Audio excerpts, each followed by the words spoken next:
how to fix Grammarly problem in MS Word. So if you want to fix the Grammarly problem in MS Word, then what you need to do is first you need to search for MS Word and then click on word.cloud.microsoft and then make sure that you're logged into your account. Once you've logged in, you need to just go and take a blank document. And under the blank document, you need to just go with Home section, which will be here on the top left. With your blank document open, navigate to the Home tab. Once you're on your Home tab, this is usually where you begin to managing your add-ins and other complementary tools. Now scroll over to find the add-ins section, which will be here on the right side. Just click on add-ins.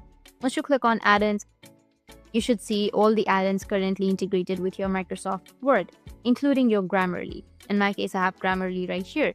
So check whether Grammarly appears in the list. If it is listed, make sure it's enabled correctly.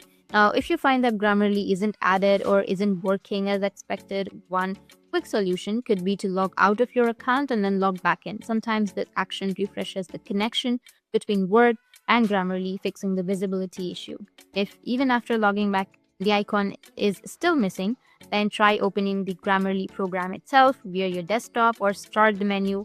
When you do this, Grammarly should automatically integrate as a sidebar in your Word document. Or you can just simply go with add, which will be on the right side if you've not added, and Grammarly will be added. You'll have open Grammarly right here. You need to click on it. And then if you try to write something, then you will have the alerts right here on the right side. It's essential to ensure that your Microsoft Word and Grammarly applications are updated to the latest version.